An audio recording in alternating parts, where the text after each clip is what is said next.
He sat on the floor of his closet and cried. Not because the season was over, because it hadn't been, but because the pressure finally felt too heavy to carry alone.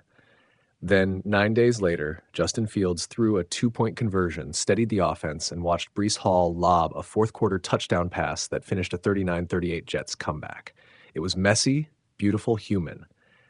And it changed the headline for one very loud week. Yahoo Teithao context first. The Jets opened 0-7.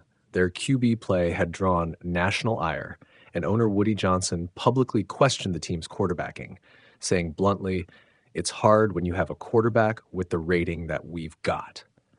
That criticism leaked into the locker room, into the media cycle, and into Fields' headspace. Add a messy QB competition, Tyrod Taylor was in play until a knee injury, and you have a pressure cooker where every throw feels amplified. Reuters. So what happened Sunday? The Jets clawed back from a 14-point fourth-quarter deficit and scored 39 points in total offense, with Breece Hall not only rushing for 2 TDs but throwing the game-winning 4-yard touchdown to Mason Taylor with 1:54 left. Fields finished the game efficient and composed. 21 of 32 for 244 yards, a touchdown, plus the critical 2-point conversion that kept the comeback alive. This was not just a stat line. It was the kind of performance that silences chatter, at least for a moment. Care11.com. But don't mistake emotion for drama for weakness. When Fields said he'd been praying and that he nearly cried on the field, he didn't ask for pity. He showed honesty. That kind of vulnerability is rare inside locker rooms that prize toughness above all. It also reframes the narrative. This is a 26-year-old dealing with outsized expectations, scrutiny from ownership, and a team still trying to find identity. He could have folded. He didn't. That's the bigger story than any single highlight. Heavies. Let's be practical. What this game proved, and what it didn't, matters. Proven. Fields can manage a comeback, hit the throw that matters under pressure, and lead a clutch sequence. The 2-point conversion, often a moment for heroics or heartache, landed in his hands and he handled it. Breece Hall, who has been the Jets' uphill engine all season, was the star, not just for rushing, but for making the high IQ play of throwing the touchdown to Mason Taylor. The offense moved the ball when it had to, and the defense held in the final sequence. Those are concrete positives. FantasyPros.com, what remains concerning is structural. One win doesn't fix the offensive line, the play design, or down-to-down consistency. Fields still needs growth in progressions, pocket awareness against coordinated rushes, and rhythm with his receivers. The Jets still have to decide how they build long-term around him. Do they invest more in protection and weapons, or continue to tinker? Ownership's public shot at Fields is now less helpful and more toxic. Players absorb that noise, and it can fracture trust. But the team's immediate challenge is simpler. Repeat this execution, not the emotion. Reuters coaching gets credit too. Aaron Glenn said the owner has a right to his opinion, but the staff's job is to manage those dynamics and put players in positions to win. Sunday, they did. They trusted Fields to stay in the pocket, mixed run and play action at the right moments, and called a trick that paid off when it mattered. That willingness to be creative and to let Hall throw when the moment demanded shows a coaching staff willing to embrace unpredictability when the game is on the line. Sigh now the calendar helps. The Jets head into a bye week with a win. That's gold. It gives medical staff time for repairs, Tyrod's knee, minor bumps, coaches time to dial in fundamentals, and Fields time to breathe, literally and mentally. Use the bye to rest Barkley? No, wrong sport. Use it to rest the line, build continuity, and take the temperature of the locker room. Momentum is fragile. A bye can solidify it or let it evaporate. The next 2 weeks will tell whether Sunday was a one-off or the start of a corrective arc. Reuters finally, the cultural angle, ownership, and the QB room drama. Public criticisms from owners aren't new, but when they come mid-season and in public, they ripple. Fields' honesty about praying and crying complicates the simplistic bench him narrative. He's a human being with a growth arc, not an Instagram highlight reel. If the Jets want stability, they'll protect their quarterback publicly and improve the football product privately. If they want chaos, keep public jabs and watch the room fray. Sunday made one thing clear. When the coaches and players rallied, the team could still win. That's not small. It's an instruction manual, if they read it. Yahoo Theithao. So here's the takeaway, tight and simple. This game didn't fix everything, but it rewrote the paragraph about Justin Fields. From the closet to the comeback, that arc is powerful. Whether it becomes a season-turning chapter depends less on headlines and more on whether the Jets turn this fragile momentum into steady progress. For now, Fields gave the franchise a story nobody could have scripted better. Vulnerability, resilience, and a last-minute pass that left critics momentarily speechless.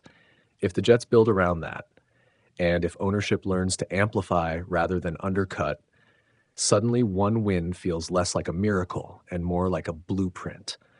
Remember the image, a grown man on his knees in a closet praying, then 9 days later throwing a play that wins a game. That's not weakness. That's someone learning how to carry everything and still throw the ball where it needs to go. Can you hear that? That's the sound of 1 week destroying a whole narrative. Picture this, the Jets are 0-7. The owner publicly questions your worth, the city's patience is evaporating, and the quarterback who's taken the heat disappears into his closet and cries. Then 2 days later, he leads the team to a 39-38 comeback win. That's what happened on Sunday. And if you want a movie trailer version, it's grit, faith, and a little bit of chaos stitched together. Start here. New York walked into the week as the last winless team in football. Owner Woody Johnson publicly said what plenty of people were whispering, that it's hard when you have a quarterback with the rating that we've got. That line blew up. Players reacted. Fans reacted. The franchise felt cornered. Then the Jets stunned Cincinnati 39-38, pulling off a fourth-quarter rally that looked like a scripted redemption arc. Reuters, the emotional thread is the one that ties the whole story together. Justin Fields didn't posture. He got raw.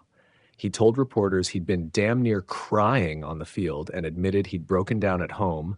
In my closet, he said, praying for one thing, a win. That vulnerability landed like a punch because in pro sport, admitting hurt is rarer than a perfect spiral. It wasn't weakness. It was a human moment that explained why the win mattered beyond standings. ESPN.com, okay. The game. This was not a one-man show, but a collective swing. Breece Hall was the engine. 133 rushing yards, 2 touchdowns, and wait for it, he threw the game-winning touchdown with under 2 minutes left. Yes, Hall the runner became Hall the passer on the decisive play. Fields did his job with 21 of 32 passing for 244 yards and a touchdown, and he delivered a gutsy 2-point conversion that kept the comeback breathing. This was a team effort where the narrative finally matched the scoreboard.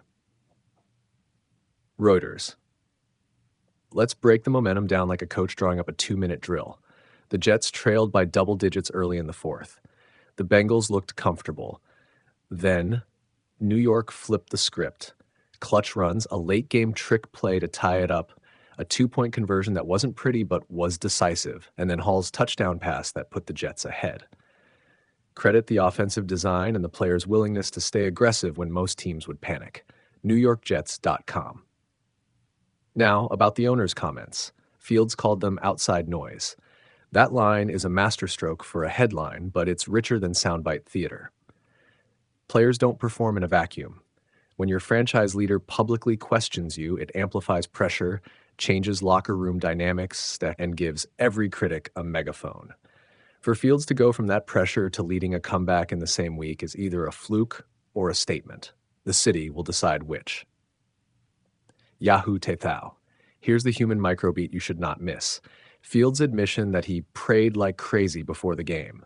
That's not just locker room grit talk. That's someone who needed emotional centripetal force to function. And when the lights came on, he performed. That fragility to focus arc is exactly what makes sports meaningful. It's the thing that turns a stat line into a story. ESPN. Let's be honest about stakes. This win doesn't erase problems. The Jets still have holes on defense, protection issues, and a glaring need for consistency. But in seasons built on small margins, the psychological flip matters. A franchise coming off a long slide needed something to hang its hat on, a moment, a rally, a player standing up. Sunday bought Aaron Glenn and Justin Fields something priceless: time and the benefit of doubt. It doesn't buy a playoff berth, but it buys belief. Reuters. Now the flip side. The optics. Owners publicly criticizing players is a hot-button move. It risks dividing the building and giving the media endless churn. If the owners' comments were meant to light a fire, they did. But they also risked igniting a burnout. Whether Woody Johnson's words were helpful or harmful will be debated in the barbershops and boardrooms of New York for weeks. The takeaway: leadership speaks loudly and sometimes louder than intended. Yahoo Tetao.